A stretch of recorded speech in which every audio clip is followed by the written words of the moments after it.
I just want to introduce you to the home page and a few things that are a little different from the previous version. So home will always take you back to this screen. Under project here, we have a file menu, and this menu bar up here is all new, so we can go to file, new, and start over. If you're in the middle of a project and you hit this new and start over, you'll lose anything you've worked on. If you have an existing project you've already saved, we can hit open to open that project. Save, that's something you want to use repeatedly as you go through. If you're doing 1,000 points in iTree Canopy, you may want to save every 50 or every 100 so you don't lose a lot of work. And if you want to load a project you already have for change analysis, that's under this menu now. Outside of that, you can export your data in a couple of different formats. We have a CSV, so that's a comma delimited file. You could open that in a spreadsheet.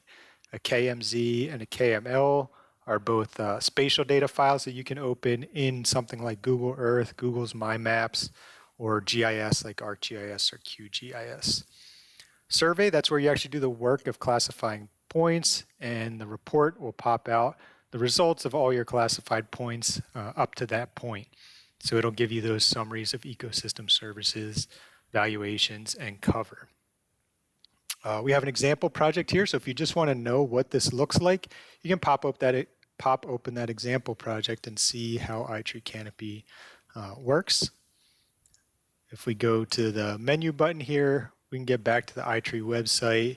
We have the user license help. We'll give you some how to use. So if you want the how to and written directions is better for you, that is right there. We also have some references about how those methods works, especially the statistical calculations.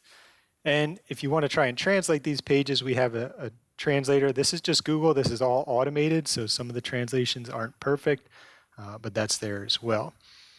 So that's real quick what's going on in iTree Canopy.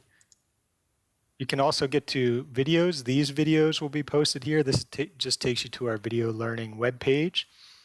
And there are a couple other resources that I just want to show you about iTree Canopy.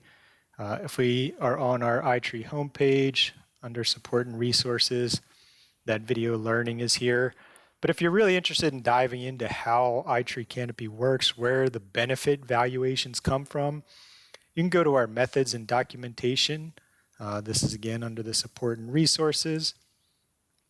And if we scroll down to iTree Canopy, you can see we have a series of different references. Some of these are peer-reviewed journal articles that'll tell you exactly where those numbers come from and also give you some examples of how they're used by the iTree and U.S. Forest Service team.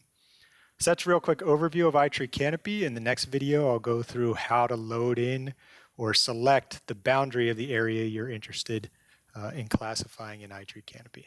Thanks.